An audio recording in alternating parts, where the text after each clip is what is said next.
Welcome back to Let's Have It Out. We are continuing with our conversation on how do we practically unlock the blockages that lead to young people not accessing employment as well as economic opportunities. My guest is Thulani Chefuta. He is a convener at NETLEC. Mr. Chefuta, before the break, you raised an important issue around skills development and that there seems to be a shifting of goalposts in terms of what that is required from young people. Now, I can attest to what you are saying. For instance, during the Job Summit, there's a group of young people who call themselves a forum of young artisans. And these young artisans have collected a database that seeks to contradict the fact that there's a shortage of artisan skills in the country. Because what they've done is that they've collected this database, they've given it to the Department of Higher Education to prove that there are artisans who've got the skill, but they need employment, and yet they still do not get employed.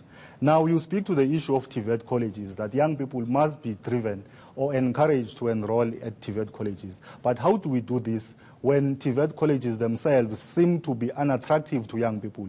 Everyone considers universities, as well as universities of technology, as the first preference when they think of higher learning institutions. How do we encourage young people to consider TVET colleges not as a second option, but as a priority?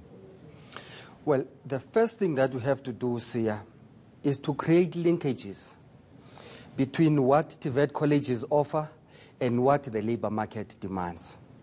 Second to that, we must make sure that those who are employers, when they write out adverts recruiting people, they must include TVET colleges in their job adverts. Beyond that, for those young people who go to TVET colleges, we made a call in the Job Summit that as a society we must make a clarion call and a commitment that all those young people who go through TVET colleges will receive 100% placement as part of them fulfilling their qualifications, and upon completion of their qualifications, they must still get 100% placement in the form of internship, apprenticeships, and so on. And what then that calls for is that all those young people who go through TVET colleges, if they are getting those placement opportunities must count as part of experience because they will be spending that time in the workplace. It should not only be considered that it's part of work integrated learning, but it should count as part of the time they've spent in the factory floor, acquiring experience in the real world of work. And so in that way, we would be changing the manner in which we look at TVET colleges. And we can't avoid investing in the infrastructure in TVET colleges, because as they are now, people may be forgiven to think that they are just glorified high schools. And so we have to invest in the infrastructure of those TVET colleges such that they churn out skills that the labor market will be able to apply any day. Okay, we've got callers. We need to take, let's take your calls. We have Nathan from Kempton Park. Nathan, good evening. Hi, good evening, gentlemen. I just have a question. From the Job Summit last week, if the SETAs were at all involved, that's just one. And number two, the gentleman is speaking about TVET colleges. My thinking is if we interrogate the involvement of SETAs, let's say in the past year or 2 or 3 or so, I believe we should make it mandatory that in the final year of TVET, let's say your TVET studies, the students have to undergo training that would bridge the gap between the theory they learned and what the job market is looking for. So, yeah, I'm just really curious to what extent was the different SETAs involved in the summit last week. Thank you, Nathan. Mulife from Greenstone, good evening. Yeah, good evening, Sia. Yeah, thank you very much for taking my call. I think I wanted to raise an issue for both of you, by the way. Don't you think we need to regulate youth development in the country, other than focusing on policy and all of these things? Because as a matter of principle, what Thulani raises has always been raised over a period of time, of course with a few modifications now. You've got a company, for instance, ABI in Dev. I'm sorry to have raised the name here. Went into a measure with particular rules, and one of those was that there were not going to be job losses. But today, as we sit, we've got almost about 1,200 jobs that have been lost in that process. And no new youth intakes have been placed forward. So from where I'm sitting, I think we've got to find a mechanism to regulate youth development integration and mainstreaming in the country as a whole so that we penalize private sector. It's not enough for me to hear that private sector must be lobbied to participate. It must be regulated, it must be directed, it must be penalized for not implementing youth development initiatives. All right. No, thank you very much for that contribution as well as question. Mr. Chefuta, the response to Nathan and Mulife. Thank you very much, Sia, and to the two callers. The question that Nathan is asking about the involvement of SETAs, and the answer is simply yes. SETAs were invited to participate in the Job Summit because there were specific roles that relate to the mandate of the SETAs, which were entailed in the agreements. And so for that reason, we had to make sure that they are represented to have it firsthand. More than that, the mother department of the SETAs, which is the Department of Higher Education and Training, was deeply involved in one of the work streams of the negotiations on the Job Summit, which was on education and skills. And so they were well represented.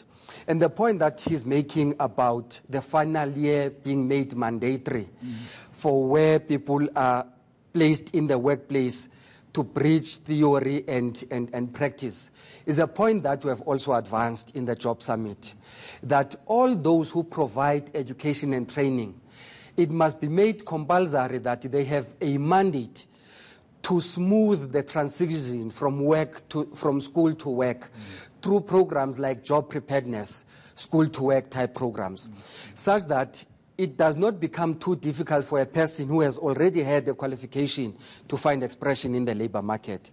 And basically on what Mlife is raising, it will take a lot of depth for society to appreciate the fact that investments and support that go to youth development are not done just at face value to please young people. Those investments on youth development, they are about stability of society. They are about sustainability of society. And so if we miss that point, we will continue to make youth development a by-the-way issue. And so it has to be a concerted effort from all sectors of society, being government, business, labor, civil society, to make sure that we spare no effort in making investments in the lives of young people for the role that they will play now and in the future of society. All right, but there seems not to be a lot of action in terms of implementing some of the proposals that are aimed at improving and developing the lives of young people. There's a lot of talk, there's a lot of intention to improve, and yet you find that most of what is supposed to be channeled towards the direction of young people does not happen. Youth development is underfunded. If you speak about business, there's issues of 30% set-asides that government has been committing to do, setting aside 30% of government procurement to benefit youth-owned small businesses. But for years now, that has not taken place. So there seems to be a lack of interest in terms of implementing some of these resolutions or commitments that government makes on its own evolution. Now, speaking of which, recently, President Ramaphosa convened the Presidential Job Summit, which you were an integral part of from the network point of view. Now, South Africa is known for developing good policies and frameworks, but not so much in terms of implementation. And part of what the Job Summit has committed to do is the creation of 275,000 direct jobs per annum. Where are these jobs going to come from? Well, we went into the Job Summit with a list of interventions that in their own have implications of job creation. These jobs, Sia, are going to come from various sectors of the economy. Those agreements of the Job Summit look into the different sectors of the economy that have the potential to create large numbers of jobs. Sectors of the economy that in their own nature are labor intensive. Sectors of the economy that in their own nature have high prospects of promoting exports. Now, what are some of these sectors? These sectors relate to sectors such as mining, sectors such as agriculture, sectors such as manufacturing, sectors such as tourism. And when we talk about those sectors, we talk about the full value chain that is entailed in those sectors of the economy. For example, when we talk about agriculture, you talk about the production side, you talk about agro-processing, and the full value chain. And so, beyond the sectors of the economy that are likely to create jobs, there are enabling tools that are part of the agreements of the Job Summit, which includes aspects such as education and skills development, policy instruments that can ease the penetration of young people and society generally into the labor market. We have also made a call that out of all the jobs that are created, it has to be compulsory that there is a designated target for women. There is a designated target for people with disabilities to be able to access those jobs. Mr. Chafuta, we hope that this is not just, or that rather that was not just another talk show. We continue to take your calls after the ad break.